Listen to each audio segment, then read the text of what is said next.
Brilliant. Thank you everybody for coming. We are here just to talk about the fundamentals of the approach we use at Prize Court to support our young people. So that's what we're going to talk through this morning.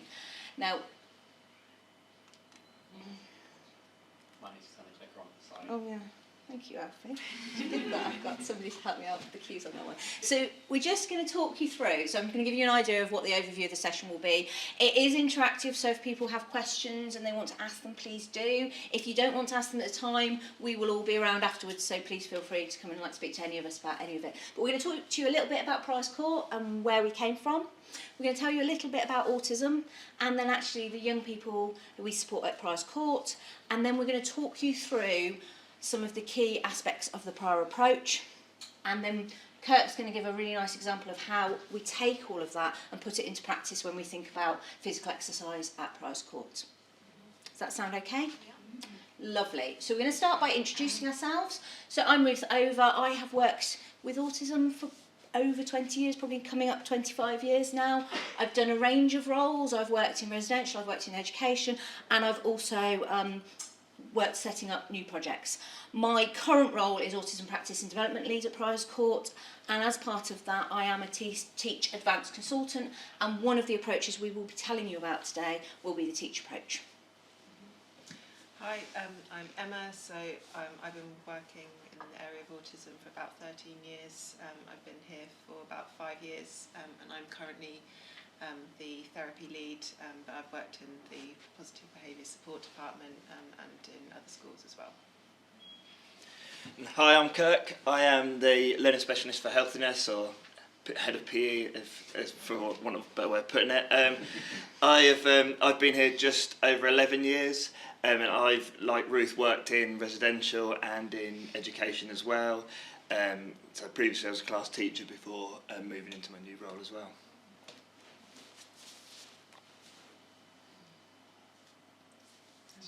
It's me.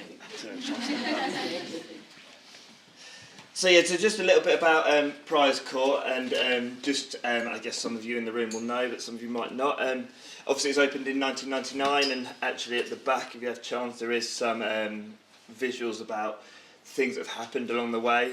Obviously it's founded by the patron Dame Stephanie Shirley, or Steve. It's a registered charity for 5 to 25-year-olds, so obviously we have the main site here, and then we have a young adult provision. It's still on this site, but up at the top, and then we've also got a Charlotte House, which is off-site as well.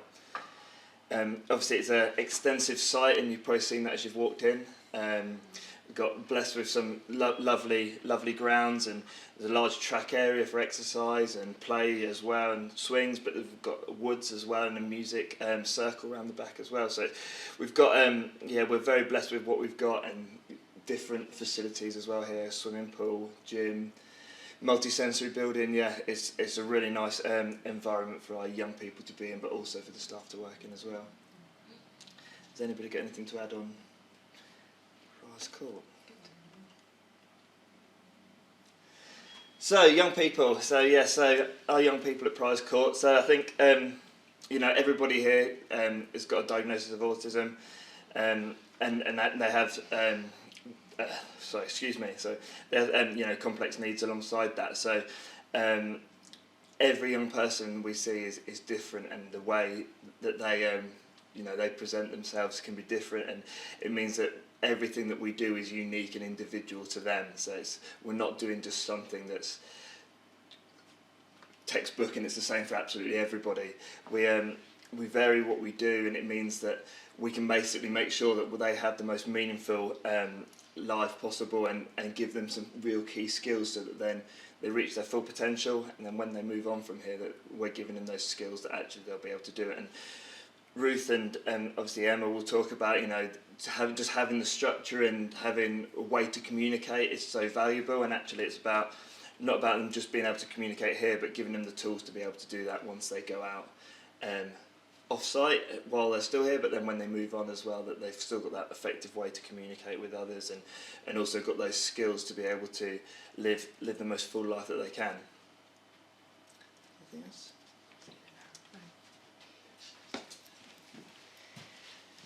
Right, so we're just going to talk a bit about autism, for anybody that doesn't know, just to sort of put into context, obviously what we'll be talking about with our fundamentals. So autism is a neurodevelopmental difference. A lot of people think about it, you know, like the spectrum and the line, but we've got such spiky profiles and differences and different abilities and difficulties across lots of different areas, and that's why it can look so different for each individual.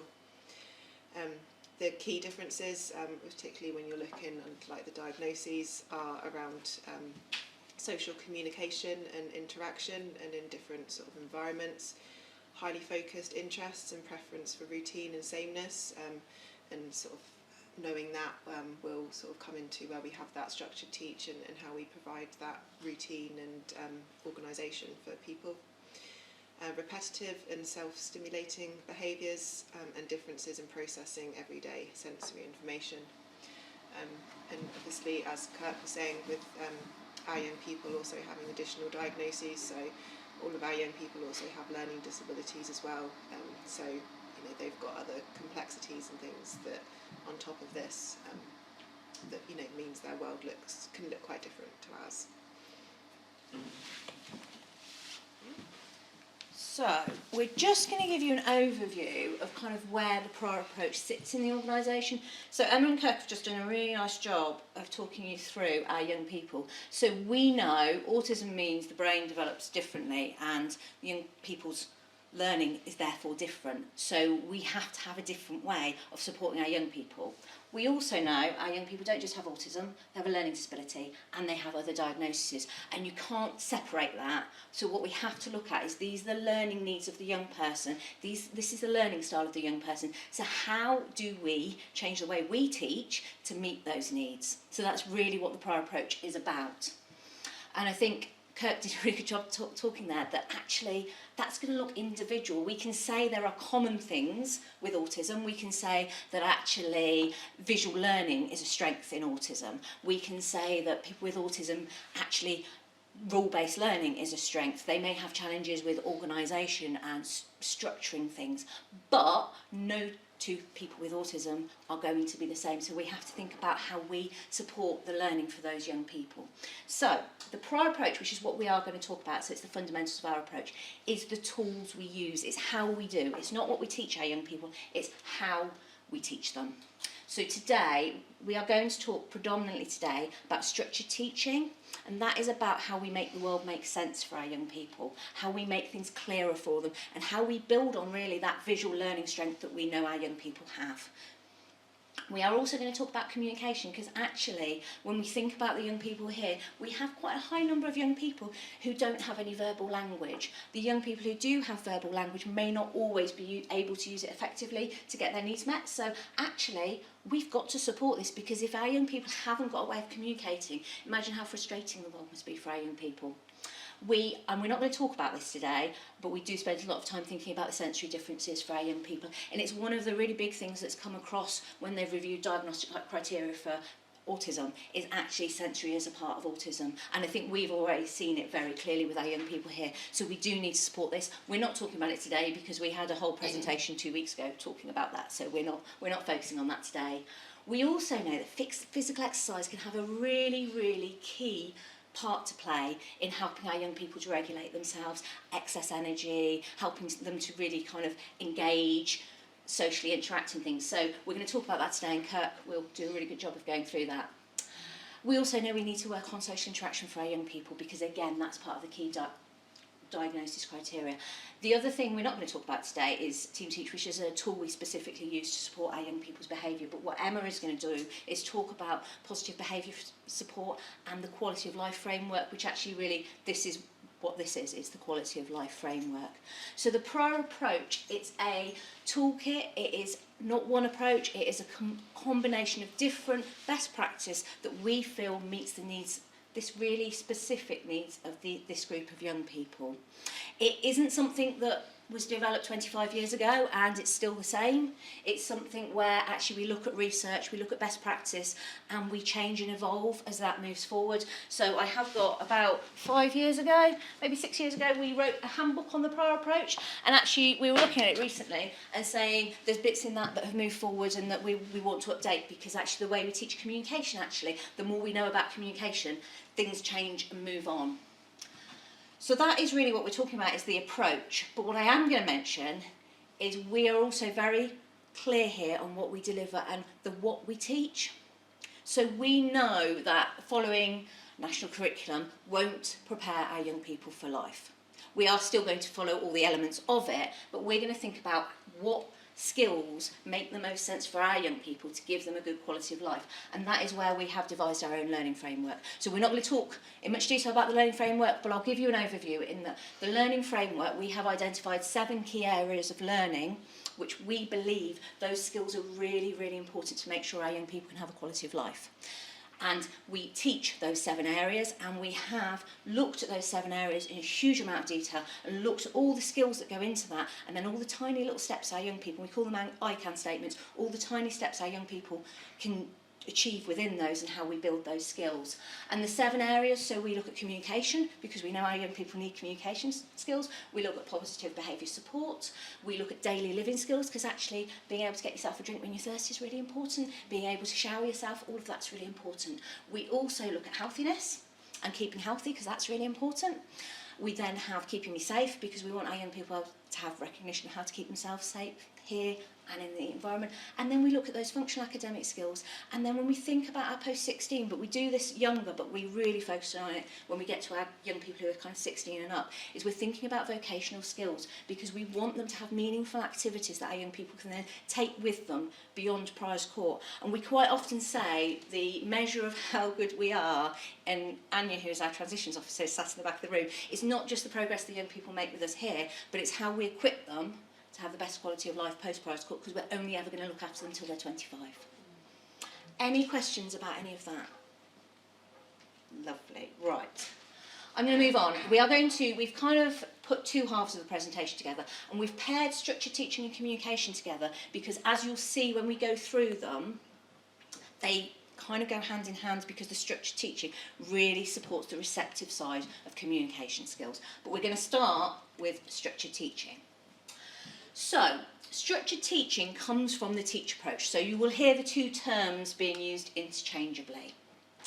Now, I'll give you a little bit of background, because I think it gives you the idea of why we use structured teaching here. So, structured teaching developed in the 1960s in America. It's in North Carolina in America.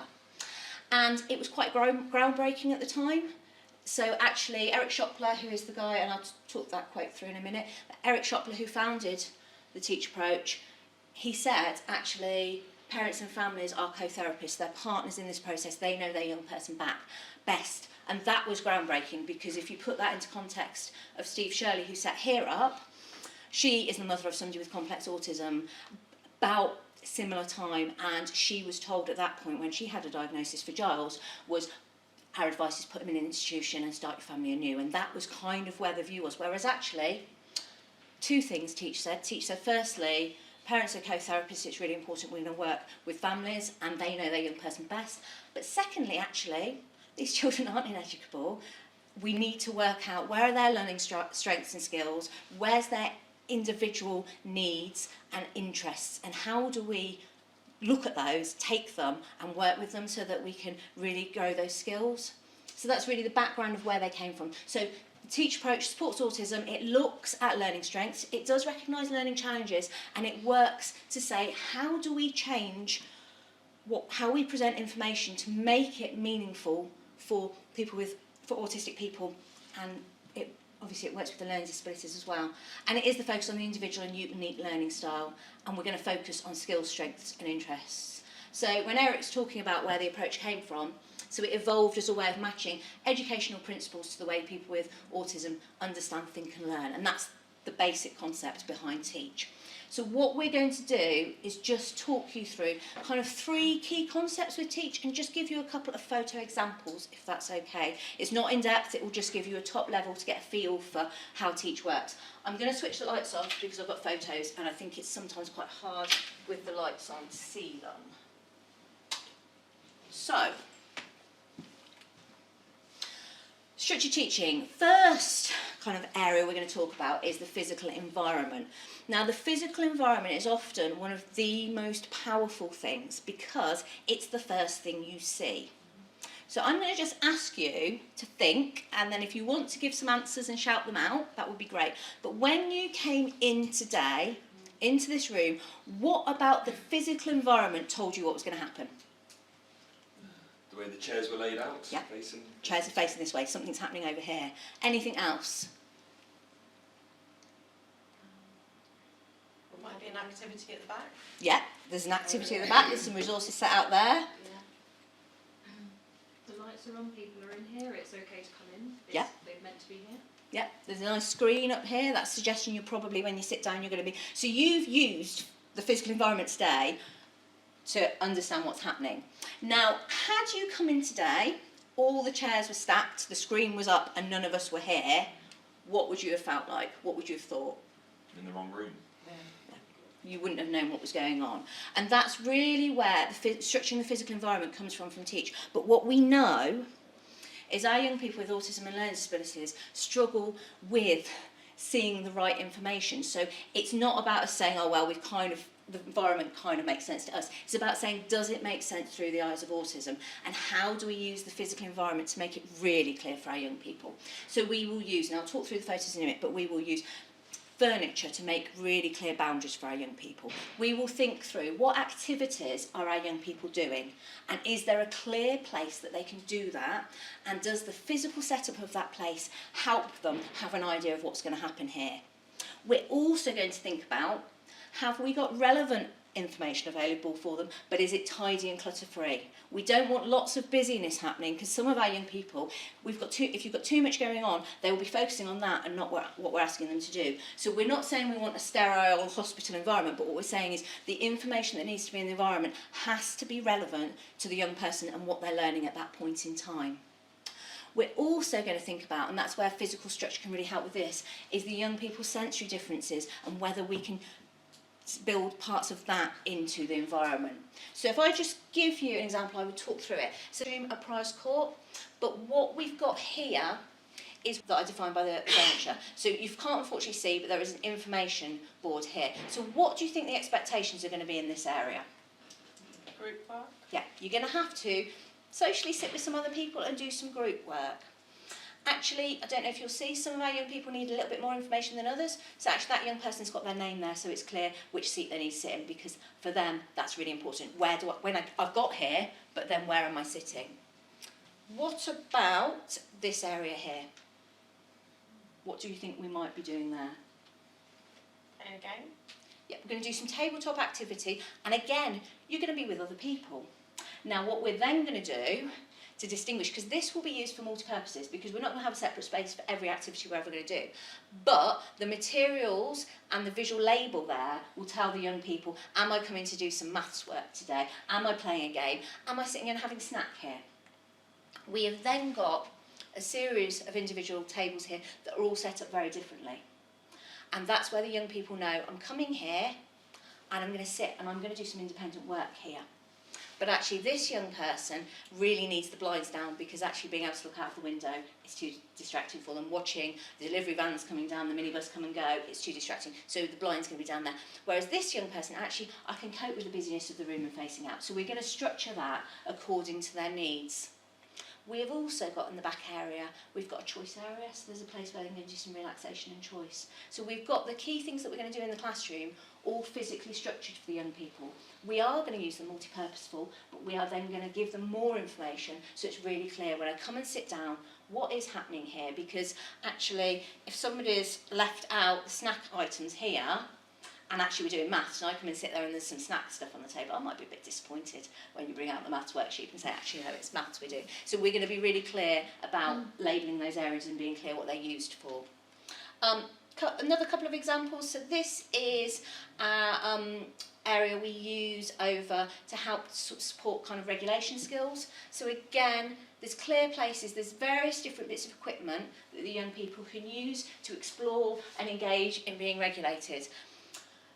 There's clear areas for each of them. The equipment they need is there, so when they get there, there's a clear place to sit. When they get there, they know what they're going to be doing because it's there. You will see for some of them, there's some visuals on the walls to give them a little bit more information. This you can't see because it's not quite set up, but this normally has a foot spa there. So there's areas they can move around, but it's clear what they're doing in each of those areas. And then this is one of the residential homes. It's a big space, so actually, you need to break it up because how do I know? If I've got a big room, what am I doing? Well, here, and again, unfortunately, you can't see this bit of the photo, but we've got some sofas around a TV. This is my relaxation, this is my watching TV area. But actually, we're the littlies, so having an area where I can do some play skills with a carpet and with some activities there, I've got a play area. So when I'm here, I play. We've then got some tables at the back. This area of the floor is really clearly differentiated. We've got carpet on the other area, but actually, so what do we think might happen in this back area? Messy activities. Yeah, we could do messy play back there. Anything else in residential home, what might happen at the tables? Yeah. Breakfast, snack. We might also find we do artwork there. So again, when we go there, we know we're doing that, but actually it's going to be how we label and put the resources out are going to give the young people that bit of information. Any questions on that? So that's really our first principle, is we want young people to arrive in an environment and know what happens here. The next thing we're going to think about is how do we understand what's going to happen in our day? Because we know that a lot of our young people wake up in the morning and aren't sure what's going to happen. And can you imagine if you woke up each morning and you didn't know what was your day going to consist of, how anxious you might feel? So we really think about that for our young people. We know that routines can be a real strength for our young people, but actually getting into a routine of what happens every single day and internalising that is not helpful for our young people because days do not stay the same. So we want to, the routine we want to give our young people is there's some way of me going and getting that information so I can see what's happening today. Rather than every Wednesday we go swimming and then I move to class, a different class, I move from Bonsai to Chestnut and Chestnut don't go swimming on a Wednesday, it's on a Friday, but I've internalised that routine and I'm expecting it. But we want to teach the routine to be, we're going to go to our schedule to get information. And don't get me wrong, there are routines that can be really helpful. So how many people dress in the same order every day? I definitely do. I shower in the same order. So internalising those routines, as long as they're not going to need to drastically change, can be really helpful for our young people. But actually, in terms of what's going to happen each day, we want to give our young people a way to understand that so that they can see it, they can be flexible and they can cope with change. So we are going to give them that, and this is getting back to the individualised, we are going to give them the information at the level that makes most sense for our young people. And that's where we think about what information do our young people understand on their worst possible day, because we don't want them to come to a schedule and have to spend ages decoding what that word means or what that picture means. So we're going to look at their level of understanding. And for some of our young people, it may be at an object level. So if I was to show you this, what do you think this might represent? Having a drink. Might be snack time. So for some of our young people, our schedules are actually object schedules. So it may be that that young person is handed a cup, and that means, oh, okay, I know, I've learnt that. I go and use that in snack time. So that's what that is. I have a towel. Oh, that means I'm going to have a shower or a bath. So it's making sure that we can do that at every level for our young people. Kurt, would you mind to do my very helpful hold up? We're going to show it you, and then I'll just talk you through the bits on the slide. Do you mind holding the schedule and the match? For our young people who can cope with information at different levels, what we're going to do is we're going to provide them with where they're going, but also a sequence of what's happening so that young person can come up and see. And it may be that, oh, something really exciting happens in the lounge. I can see my balance day, I can see motivating activities coming. But this is going to show me what's happening. I'm going to come in, and actually for most of our children, not all of them, but actually being able to still process this information is really important. So we'll do something that we call carry and match. So I'm going to the bathroom, but I'm actually going to take this with me, and then when I get to the bathroom, I'm going to match it. I know I've arrived. So that is really important. Actually then, when I come back to check my schedule, oh look, I can see my progress through, so I can start seeing myself working through that schedule. I can see when those favourite activities are coming up. So it's a visual way of giving our young people that understanding of what's happening. We've got a couple more examples on the board, but they can come in. It's looking at the right level of understanding for all of our young people. So it can come, we've got an example here, which is a written list. And actually that young person doesn't need to carry it with them. They just tick it off as they do them. They work through their list and they tick it off. This is a very similar, and we're going to have a check schedule symbol to get them here. We can do photos, we can do objects. But what we've done is given the young people a routine of, I go to my schedule and I can see where I'm going and the sequence of what's coming, because that's really important for me. Any questions about that? Right, I'm going to get you guys to just do a little bit of discussing with whoever sat next to you, and then anyone who's brave enough to feedback will feedback. So, before we talk about the final bit of TEACCH, so we're going to imagine a scenario. You're on your way back from somewhere abroad.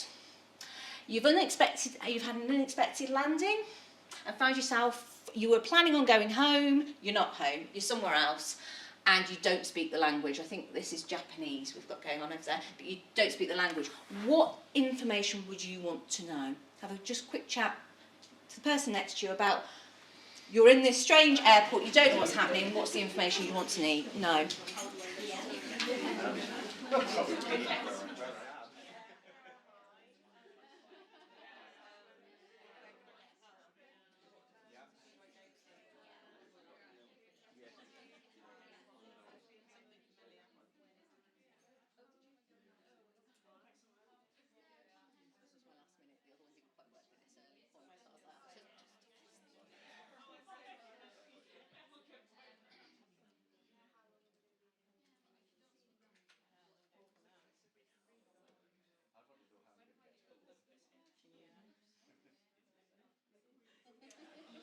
Right, I have heard a few very good things being said, so we'll just feed, if anyone's brave enough to shout out a couple of the things you might want to know. Where am I? Where am I? What time? What Yeah. time it is. Yeah.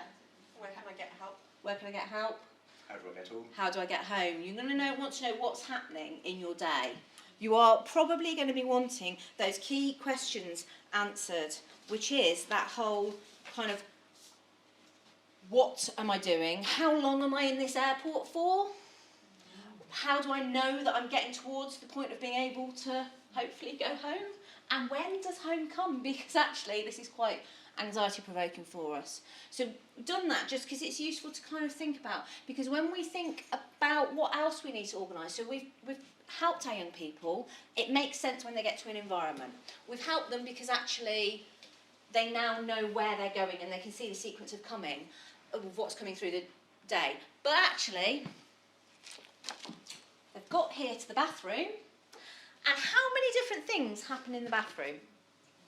You can have a shower, you could have a bath, you could go to the toilet, you could just be washing your hands for snack, you could be brushing your teeth, you could be brushing your hair. There's a whole variety of things that you might do when you go to the bathroom, but how do I know what I am doing when I get to the bathroom?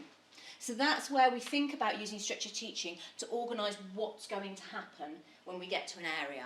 So it's answering those questions that you were all kind of talking about. So when I come to the bathroom, and these are just two different examples, so this is an object level. What am I going to be doing? Actually, what do we think we're doing here? I'm going to brush my teeth, wash my face, I'm going to brush my hair. So I can know what I'm doing. I'm actually going to use these objects so I can see my progress through. I can see my progress. If you think that analogy of going back towards home, you can see your progress towards it. And what you can't see there is then at the end of that, it's going to get me back to my schedule, because that's going to be, how do I know this is finished?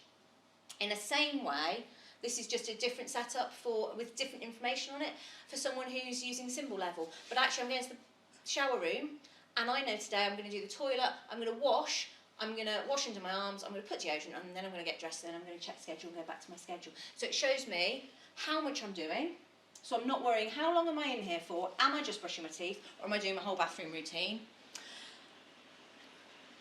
What I'm doing within being in here, and it would be a different time of the day. Yes, there would be shower on there and various other things, and brush teeth will be there on there at points. My progress through it, because I'm going to take this off and match it as I work through it, and then what happens at the end, I'm going back to my schedule so I can see what's coming up next. So we use this to help really support our young people to answer those questions about what happens in this area. We then think about, do our young people always know how to do the skill or activity? And we know sequencing, organising can get in the way of our young people initiating. We also know that it won't necessarily always be clear for our young people what the expectations of an activity is. So actually, if we've got young people, if they're able to wash their hands independently from start to finish, great, we're not going to put visual structure in. But actually, if like this example here, drying your body, they can't dry their body, it is what we want to do is show them how to do that, teach them to use that so that the young person can do it for themselves, because it's much better than me standing there going, come on, dry your arms, dry your arms. We want to be promoting that independence, because if you think about your own self-esteem, being able to do things for yourself is really important. So actually, we can then use visual structure to support our young people on how to do things. And these we've used, just because of the resources we've got available, we've used some daily living skills examples, but this works across the whole board. So if you thought of our bakery, actually we're going to have a work activity system in there so that when they come in they know, are they kneading today, are they baking bread, are they making gingerbread men, what are they doing? So that's going to show them what they're doing in there. And then how do I ice a gingerbread man? That's going to be the visual information there to show them how to do that. But that's going to support our young people to be more successful. It also means that they can do things flexibly in different ways, because you don't always ice a cake in the same way, and we can show that through the visual information. But what we're looking at is building those skills and independence for the young person. We can also use visual information to help support our young people with things they want to know.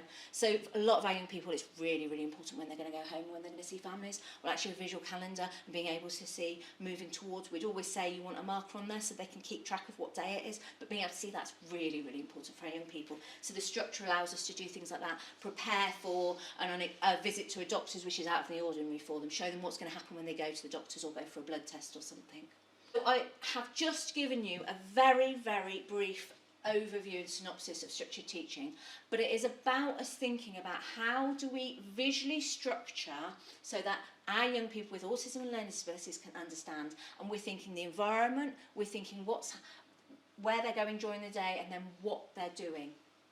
And by doing that, we can help our young people with problem solving. We can help them support their routines and give them some flexibility. We're going to build their understanding, and we're going to increase the meaning, which is going to mean that they're going to be able to do the skills more successfully and build their independence. And we're going to be more predictable for our young people. And if we do all of that, we're actually really going to lessen their anxiety, which for a lot of our young people, if you don't have all that information, the world and the day is a very scary place for them. So doing that is going to give that consistency for the young people. And ultimately, and Emma's going to talk a little bit about this, but ultimately then we're starting to look at quality of our life for our young people. So that's really a whistle-stop tour of structured teaching. I am going to switch the lights back on. Does anyone have any questions before we start talking communication? Yeah, just had a quick question.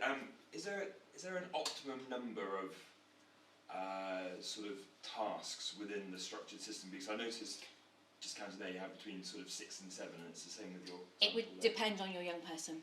Some of our young people, they might only be able to cope with doing one thing at a time to begin with, and you might grow that over time. Other young people might like to do it lots, so it really depends. You get to know your young person's learning style and what they can cope with. Some of our young people might be very much working on the here and now, so you might be just looking at 1 step, 2 step. Other young people can do more complicated. So it is completely down to understanding your young person and assessing them. Any other questions?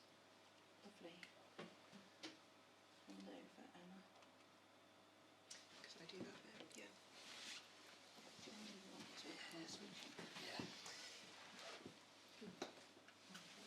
Okay, so we're going to talk more about communication now, but we will still be bringing it back to that structure. So just to sort of tie the two together, so we use the visual strengths of anybody, and particularly the young people here, to compensate for some of those receptive language difficulties. So as you can sort of see on the picture that's there, but that's when we're bringing in that physical structure, the daily schedule, work system, visual structure and routines to support somebody's understanding as to what is happening in the world around them. Because when we talk about receptive language, it's our understanding of language, you know, how you're understanding what we're all talking here today and the words that we're saying. So, you know, there are things that make that difficult for people, so using too many words, speaking too quickly, giving directions involving two or more ideas. You know, there's a real difference between saying door versus, come on, we're going to go outside, let's go to the door that's over there. You also have to think about what it means if somebody hasn't necessarily understood that concept and that communication that you've delivered. So that might be them not being able to follow that instruction because they can't process that information. It might be that they always choose the last option. So if you say walk or iPad, they always say iPad. If you say apple or pear, they always say pear, because they're not hearing that there's the choices and the whole sentence that you've said to them. It's just taking that last word. It might be that they repeat back what has been said to them. So we talk about echolalia. And again, that's sort of, you know, that might be their demonstration that they're processing that information. It might be that they don't know how to respond to that. So it's just, well, you've said it, I'm going to say it. We might see it displayed through challenging behaviour. If you don't understand what's being said, if you don't understand what's expected of you, it can become very frustrating. It can be really like anxiety inducing, and for a lot of people, all they've got is their behaviour to show that. It might also be that there is no change in their behaviour, so you might be expecting something, but you know, they just stay there because again, they're not able to follow that instruction. So what we always want to think about is making sure that there is processing time when we're communicating these ideas. So make sure that you've gained somebody's attention to start with, so that they know that it's them that you're talking to. Give at least 10 seconds. So if you're going to give an instruction, wait 10 seconds. And sometimes that can feel like a long time, but it just helps understand that message. If you then need to repeat it in the exact same way that you did. If I say, it's time for a drink,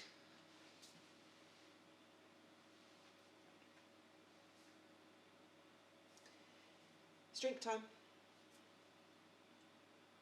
You've got to reprocess that message. I've started doing the first one, well now you've just given me a different instruction. I've got to start all over again.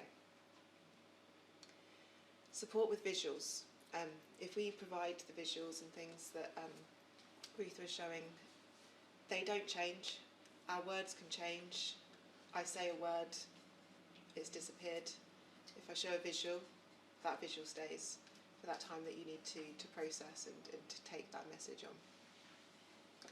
So what we do a lot of here and sort of in the world of sort of speech and language is we look a lot about core words. So if we can try and keep those words sort of consistent and available for people to always have that extra support with. We might also use gesture. So, you know, me talking with my hands right now would be very confusing because I'm not really meaning anything. But it might be that you use a sign. So, you know, you offer help to somebody. Or we use some of the first and then boards or countdown boards and the schedules that we've spoken about. And that will all help that understanding of the words that we're sort of communicating. So, just a little activity, now that I've put my own name in it. Did you want to? But it is, yeah. So we just want you to spend a couple of minutes again talking to whoever's next to you. So I'm going to say, hi Emma, we're going to go outside for a walk now, but it's cold. Shall we put your coat on and get it zipped up to keep you warm? Is that going to be helpful? No, it's too much. No. So have a little chat about what words, how you might simplify that if you think minimal language. How are you going to make that much clearer for the young person? So a couple of minutes just to chat about how you might simplify it.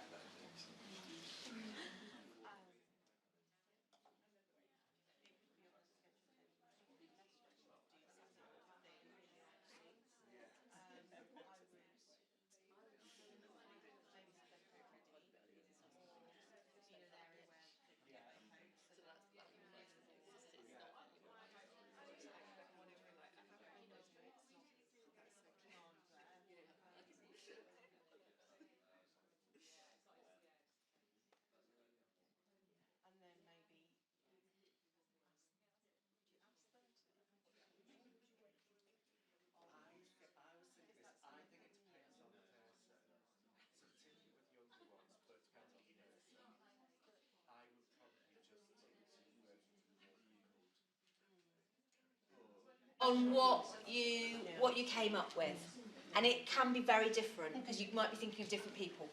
So anyone want to feedback what you might say instead? First coat, then walk. Yeah, giving that bit of sequence of what's happening, a bit of motivation at the end, keeping it simple. Anything else? We said we might go in with our coat on, and we use that as a visual cue then. Anyone else? Maybe be where you're looking at the window so you can show them. Shall we go out to the walk? And changing your language so you're not giving a demand. Yeah, and you're going to be focusing, aren't you, on the things we want is coat and outside, and actually you might have young people where you're going to do that at the same time, but I heard you guys talking about this, different young people you present, you might actually focus on just getting the coat on and then focus on going outside. But as Alfie said, there might be young people who actually, I'm not going to put my coat on because I don't know what's happening, so the telling me that the walk's coming is going to be really important. Probably emphasise fun as well, to actually motivate them to want to go. Definitely. And I know speech and language think of it, and I think this is a really helpful way to sometimes think of it, because TEACCH gets a really big criticism because I think there's a reputation that you don't speak in TEACCH. It's not you don't speak, you use your visuals predominantly, but you do speak. But what we always talk about is actually think of it as a communication ladder, and if your young person is naturally using one word, you might then use 2 words but you're not going to give them that massive sentence. Or if they're doing 2 words naturally, you might then just add, so that you're adding the next level up rather than kind of overwhelming loads of information, but you're trying to pitch your language at the right level for that young person to process. And definitely, and the visuals will support that as well.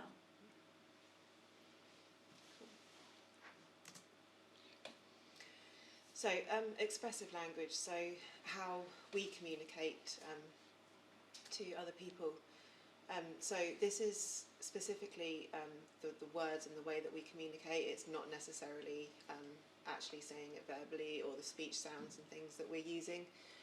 I mean, it's great to see so many people writing notes and things as well. You know, that's kind of you taking that information away in the way that you need. So with our functional communication, it requires equal interaction. So we think about the means, reasons and opportunities. So without the means of communication, so the way of communicating, you can't express yourself. I'm expressing myself verbally right now, but I could be doing that through writing, you know, like a lot of people are doing. It might be through the visuals, it might be through sign. Without reasons for communication, there is no point or need to communicate. If I've got nothing to say to you, I could just sit here. Without the opportunities, there cannot be any communication, which means that we need to provide those opportunities, reasons to communicate. We need to be there listening and, you know, responding to efforts to communicate.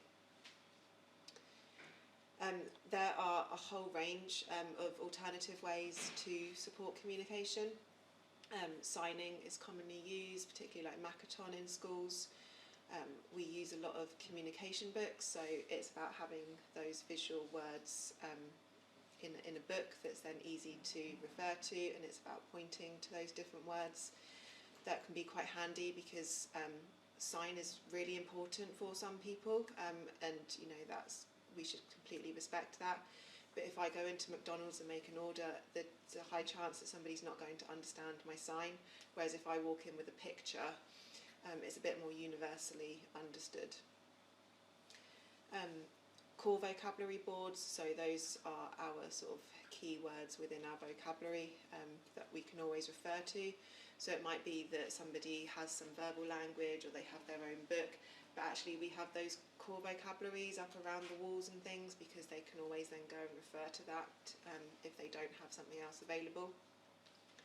Communication iPads, so there's a whole range of different software and things. You might hear people talk about Grid or Proloquo to go. They're all sort of different brands and things that look slightly different.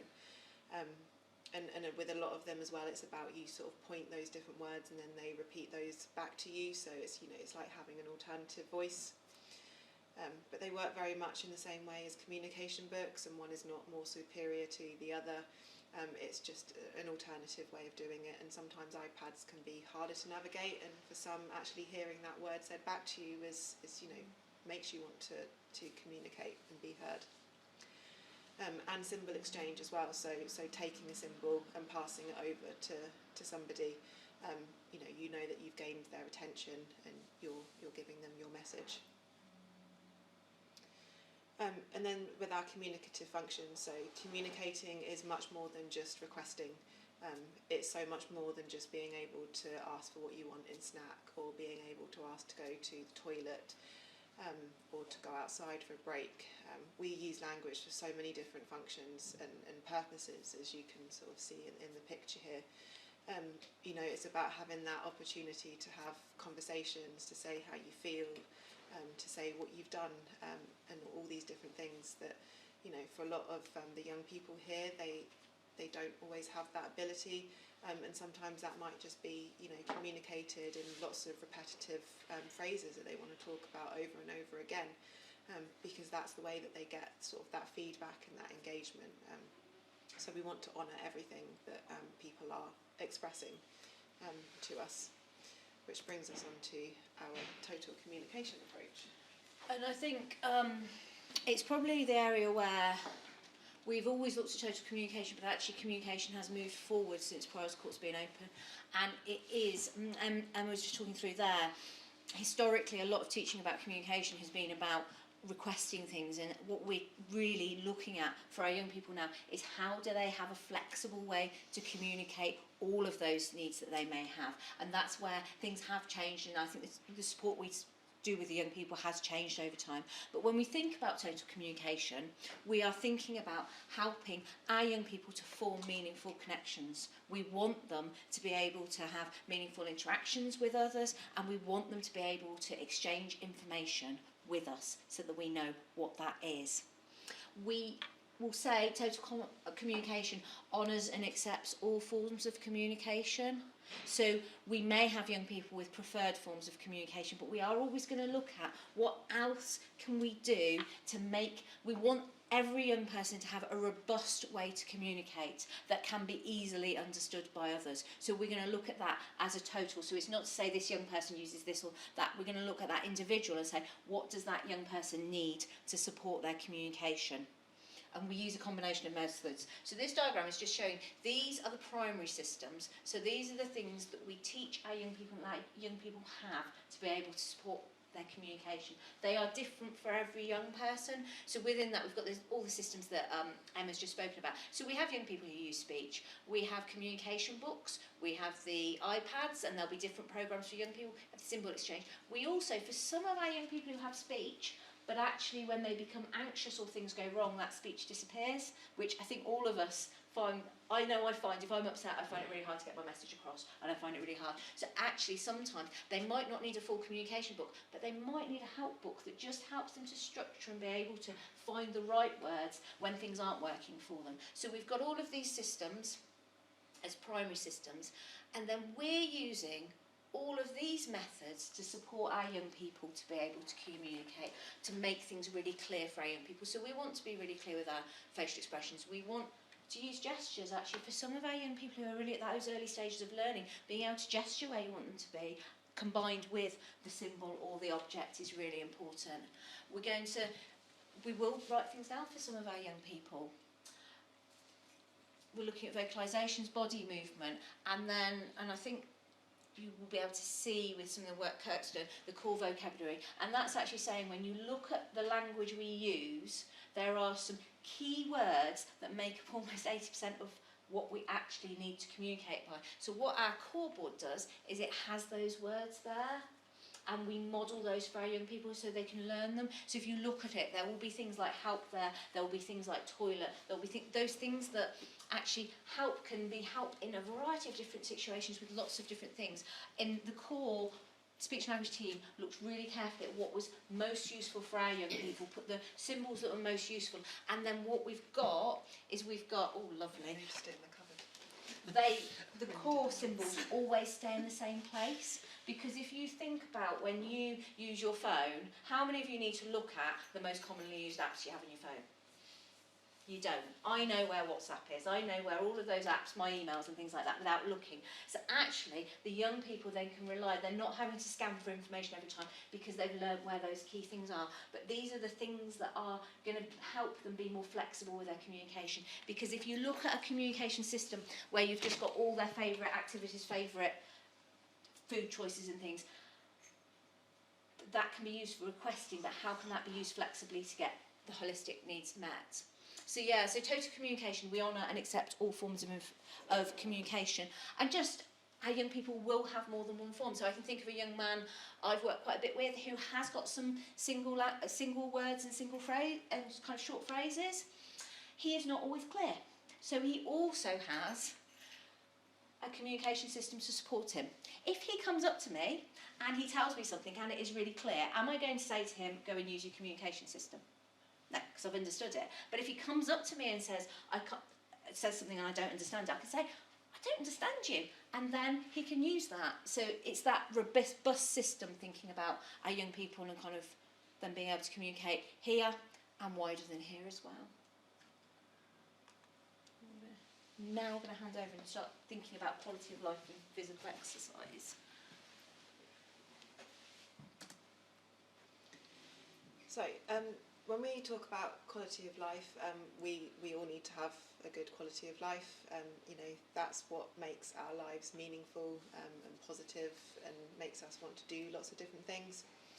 So we want to make sure that we are providing individualised supports to make sure that every young person here has a meaningful life. They can participate in a whole range of activities on site in the community with their families, and also learn new skills in order for them to be able to do that and to live as independently as they possibly can. As a result of that, we then start seeing that those behaviours that challenge decrease. Our aim is not to eliminate those challenging behaviours or to teach people to stop doing those things. We need to bring all that proactive and all that positivity so that they've got other options and other opportunities, which means that they, you know, naturally have other ways to communicate and express their needs. So, you know, we want everybody to have that good quality of life. And we also want to then recognise that when we do see these behaviours that challenge, that every behaviour has a meaning, and it's about somebody communicating how to get, you know, how they want their needs met, and we want to make sure that they've got opportunities to express that in less harmful ways for themselves and for others, so that, you know, they can enhance their lives. So we, the way that the sort of framework that we do with this is our Positive Behaviour Support framework, and sort of globally as well. So everything is value and evidence based. So we are looking at some of that data, and data is quantitative, you know, incidents and numbers. But there is also so much that is qualitative. It's about looking at that young person, watching what they're doing, speaking with the people that work closest with them and their families, and really trying to understand what does that behaviour mean and what are they trying to communicate. So how can we then work to give them other ways to do that and to access lots of different things so that, you know, they feel more regulated and relaxed and comfortable within themselves. Our approaches are completely individualised, and it's about adapting the environment, which is where we sort of have a lot of that structure and stuff, and providing that support for young people, as well as the sort of environment that we have here on site. And also with our environment, it's about the people around us in that environment, and so it's about making sure that staff are well equipped in their training. It's about having positive cultures and continuously reviewing everything that we're doing as well. We follow, so within PBS, the 3-tiered approach, and sort of we use that here across the organisation. PBS is the responsibility of every single person, making sure that, you know, everything proactive is in place and that we are responding to what the young person needs, and we are adapting ourselves to meet that individual's needs rather than them having to change themselves to the way that we are. So across Tier 1 is where we think about everything that is in place and everything that should be in place day to day. There will be so much of that that is individualised and so much of that that is just provided by the natural environment that we have here and the one-to-one support and the training that everybody receives. It is our hope that for the majority of the young people that is all the support that they need within this environment, but it's okay to fluctuate, it's okay to need more support than that.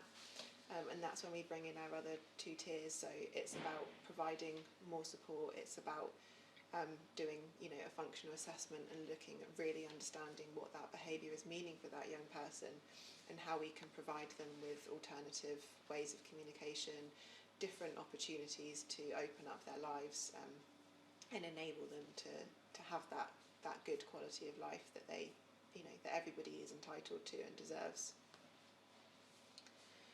When somebody has a good quality of life, then they're ready to gain skills. They're ready to learn the things that they need to be healthy and independent, and they are happy. And without that, it's going to be very difficult to access the learning framework that we've spoken about.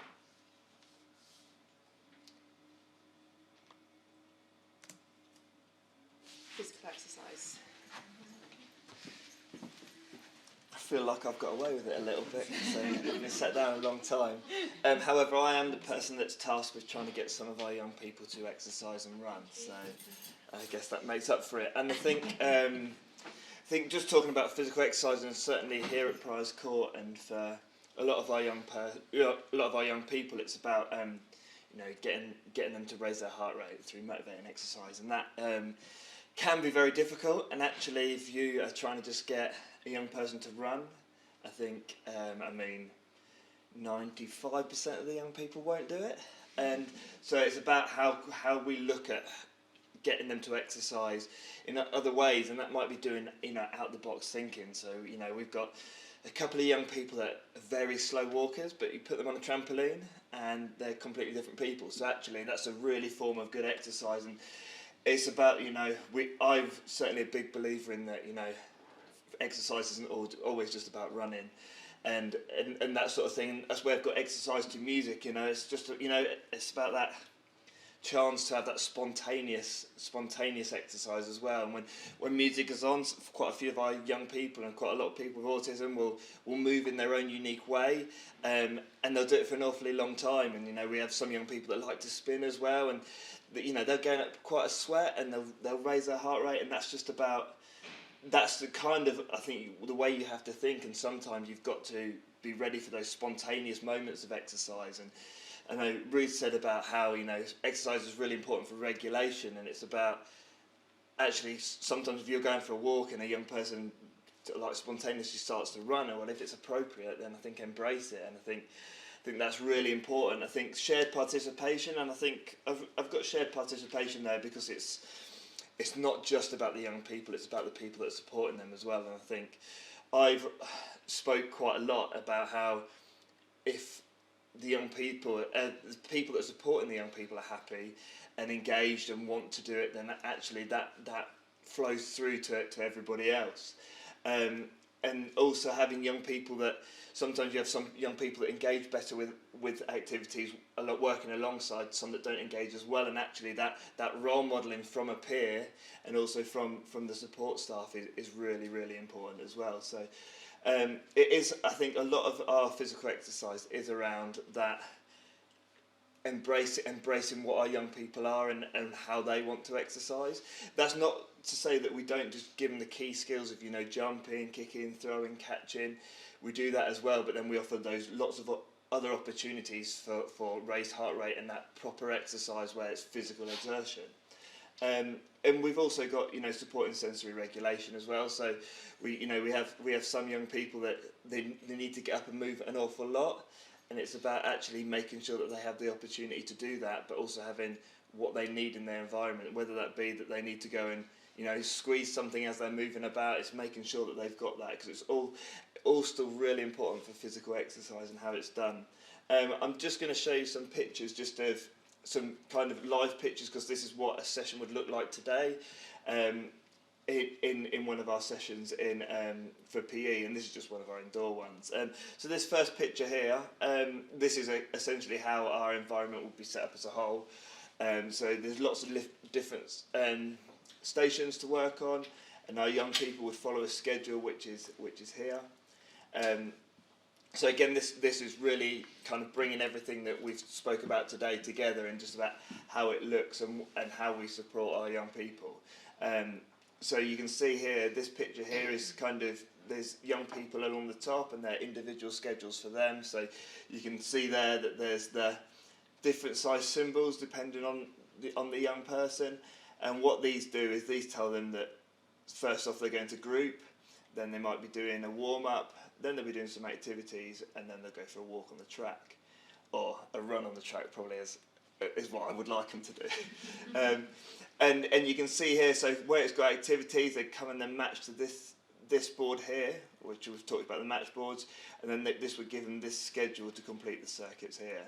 So you can see how it all ties in, and how that visual information is really key, and then obviously how everything's set up is really important for getting a young person to engage. So you can see here we've got the colour to match to, but also on there is a short instruction about what is expected, and then there's also a countdown board which obviously is saying about the amount of times, and that you might get young people that can do that themselves and they can understand that they need the 5, but they might actually need the support of the staff member to come and take the countdown board and remove each symbol each time they do one. And our one here, this is where we've just started doing now in our PE sessions, is having a group time at the beginning. So it's about bringing all the young people together to say, you know, we're here in PE.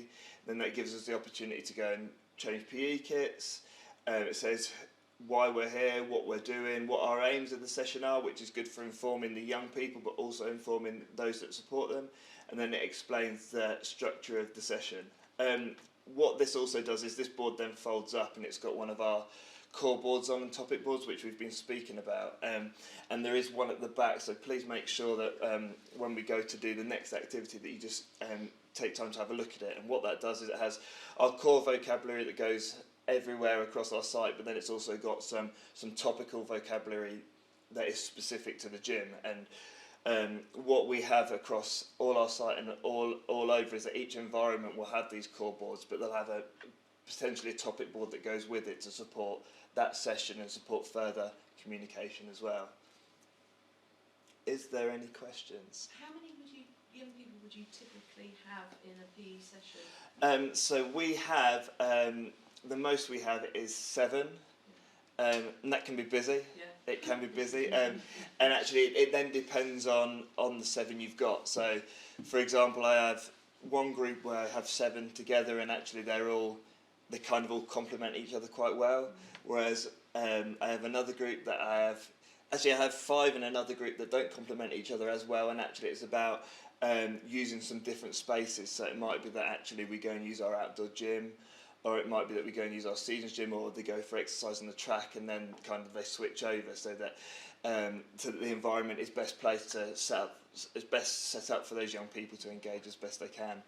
And obviously the idea behind the structure here is that, and like Ruth said, on their worst day they'd still be able to come in and understand what the information they've been given is. Anything else?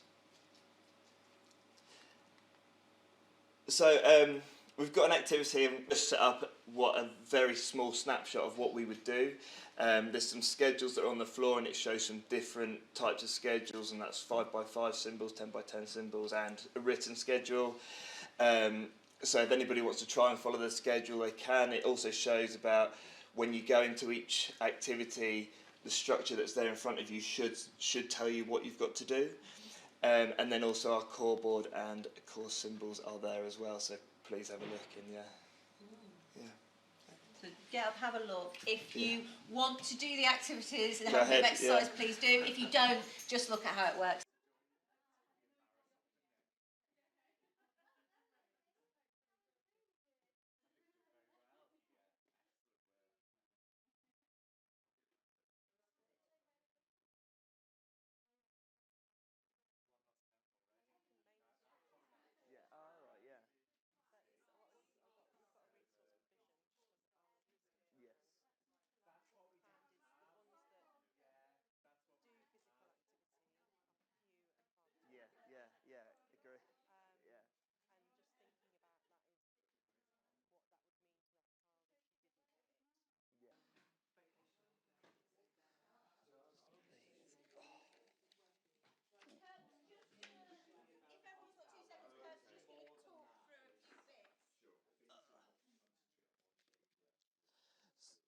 So yeah, I hope you've all managed to explore the environment and look at the various different schedules. So you can see, obviously, there's a written schedule here which some of our young people use, and it tells them what colour they've got to go, and they can tick it off when they're finished. The same with that, it's about matching, and you can see that the visual structure on each one it's there so that actually it's geared towards promoting that independence for our young people so that they can go and engage in that on their own. Obviously, we spoke about the core board and the extended core, and then a topic page. So this topic page is specific for our indoor gym here at Prize Court. But then we've obviously got lots of the core words, and we can obviously model this throughout all of our session. And whether that be, we're gonna jump, or we're gonna go, and we're gonna have more, or we're going to stop, or it's finished, or it's Ruth's turn. So there's lots of opportunities, or where are we going, whose turn is it, when are we doing it, what, so that you can see already those core words are so easy to do, and it's really something that once you start using it, it's you can't believe how many of those words are so easy just to fit into things. And it's like, we're going to go and stand on the step, so we're going to stand on. And so there's lots of things. And then we've got our core words here that link to it. So step, stand, catch, throw. So there's lots of opportunities to do all that. So you can see all that. And then obviously I have to be honest, we've got some spots here for where to put your feet. Obviously, again, it comes down to the individual, because actually some of our young people will rip them, and it's actually then we think of different ways to do it, whether we just use a mark or whether we just use the structure of people, and actually we stand in two different places, so it can just vary from one person to another. But yeah, that's essentially how a session would look, but just a bit more extended. Well, what's the purpose for the blank spots on your core boards there? So when we were talking about the motor planning, we want the key symbols, we don't move them. So if a young person needs less information on their core board, we wouldn't just move them all up at the top. We'd keep them in the same locations, but take away the ones that actually aren't right for that young person. So actually that's where, if you go into the young person's own communication systems, that's where those things would be on a page for them, so that they get used to that kind of motor planning side of things.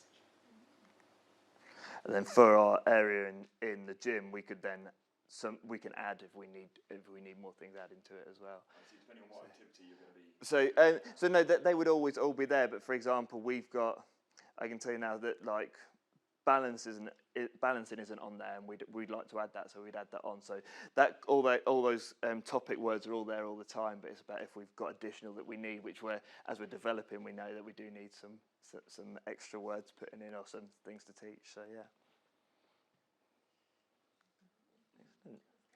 Lovely. We'll get you all to sit down, and we're about to finish, but we're just going to give you a little... We just want to summarise what we've talked about. So the first thing that's really, really important is to know that autistic people think and process information differently. So if we're going to teach our young people, we've got to adapt how we teach to support that. So our approach supports that, and that's where the approach comes from.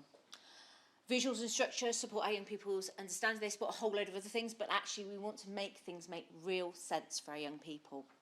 We are going to honour and accept all forms of communication, because we want to build a young person to have as many communication skills as possible. Physical exercise aids skill development, energy levels and regulation, so we're going to try and do as much of that as we possibly can. But actually, all of our young people are different, so we've got to focus on the individual. We've got to really think about what are their strengths and what are their interests. There's no point me giving a written schedule to somebody who's not reading.